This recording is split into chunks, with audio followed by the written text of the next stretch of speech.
Hoje nós iremos meditar nesse tema devocional, dispondo nosso coração para entender diferentes maneiras do Senhor Deus agir. E nós vamos meditar numa passagem bíblica, no livro de Eclesiastes, capítulo 7, o verso 14, que diz, Eclesiastes 7 e 14, no dia da prosperidade, goza do bem, mas no dia da adversidade, considera, porque também Deus fez a este em oposição àquele, para que o homem nada descubra do que há de vir depois dele. Então, nós temos aí a instrução do sábio Salomão. Meus queridos, há dois tipos de consolo. Há o consolo natural e o consolo espiritual. Há um momento quando nós, filhos de Deus, podemos desfrutar de ambos consolos. Nós temos um exemplo no livro de Esté, capítulo 9, e o verso 22, depois daquele livramento que Deus fez, livrando-os daquele massacre. Diz assim, como os dias em que os judeus tiveram repouso de seus inimigos. E o mês que lhes mudou de tristeza em angústia, e de luto em dia de festa, para que os fizessem dias de banquetes e de alegria, e de mandarem presentes uns aos outros, e dádivas aos pobres. Porém, meus queridos, há um momento quando o consolo natural, ele não pode ser gozado. Quando os judeus estavam no cativeiro, juntos aos rios de Babilônia, eles falaram assim, este salmo foi escrito nesse contexto, o salmo de número 137, versos 1 e 2. Diz assim, junto dos rios de Babilônia, ali nos assentamos e choramos, quando nos lembramos de Sião. Sobre os salgueiros que há no meio dela, penduramos as nossas harpas. Porém, queridos e amados irmãos, não há momento algum no qual a alegria espiritual e o consolo de Deus não possam ser experimentados.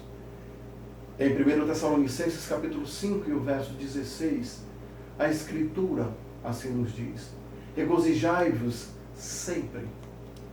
Paulo estava preso e ele mandou uma carta à igreja em Filipos.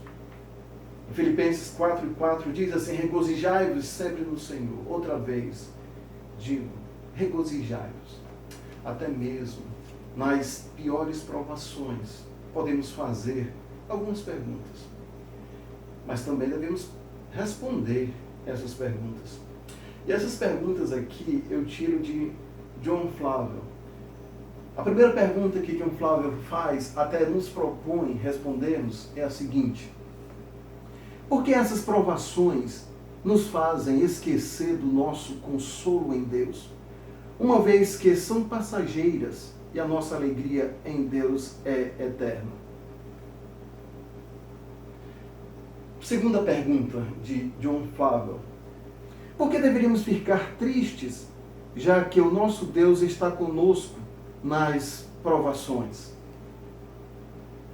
Uma única promessa seria suficiente para sustentar, aliás, nos sustentar nesses momentos de provações.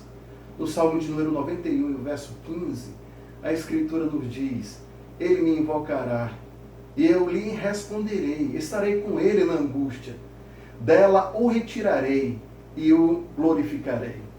Terceira pergunta de John Flavel.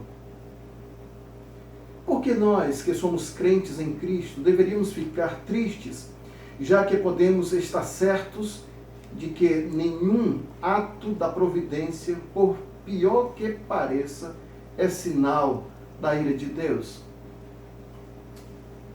Meus amados, o coração de Deus está cheio de amor por seus filhos, até mesmo quando a providência parece contrária às suas promessas.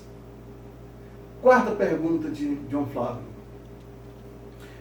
Por que deveríamos ficar deprimidos quando temos certeza de que, mesmo por meio dessas providências, Deus nos fará o bem? Novamente, eu faço menção a Romanos capítulo 8, verso 28. E sabemos que todas as coisas contribuem juntamente para o bem daqueles que amam a Deus, daqueles que são chamados segundo o seu propósito. Quinta e última pergunta de John Flávio. Por que não deveríamos pensar na nossa alegria em Deus, já que está tão próxima a hora na qual tristezas serão findas e nós não sofreremos mais? Tem uma promessa no livro de Apocalipse, capítulo 7, e o verso 17, que diz assim: Deus limpará de seus olhos toda a lágrima. Então, respondidas essas perguntas, eu quero deixar um alerta.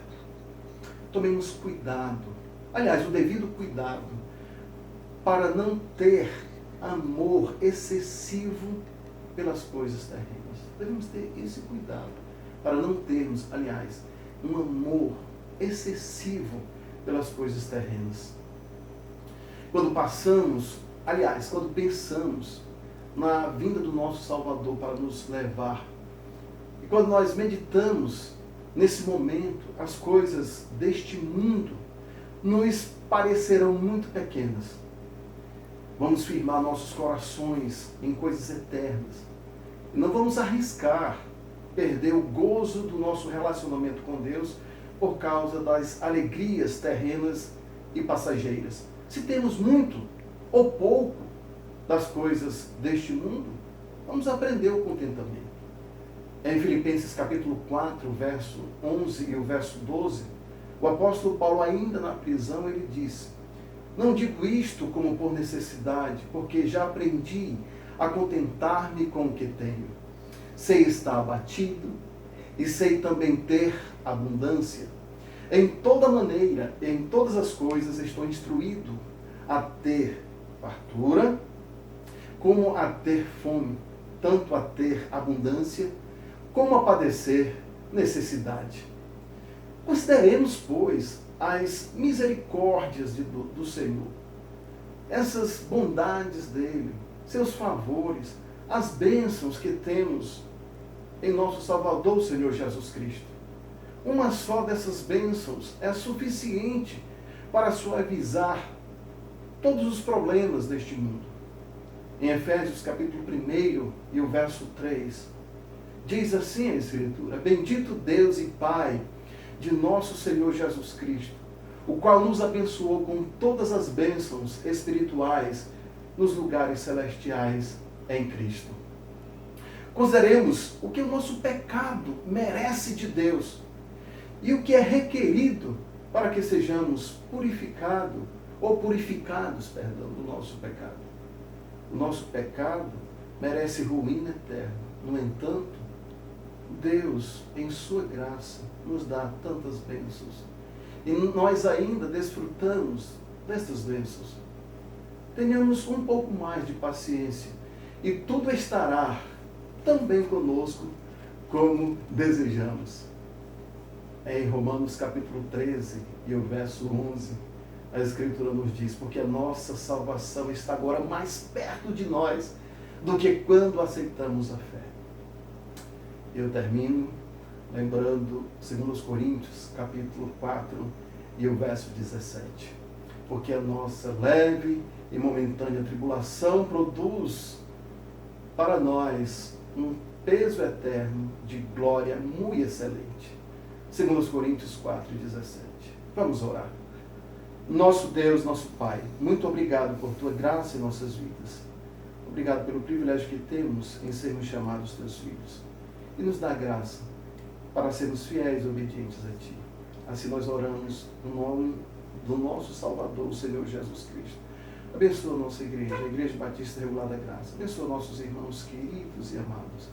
E aqueles também que irão até ler, ouvir e ver este pequeno devocional. Assim nós oramos no nome do Senhor Jesus Cristo. Amém.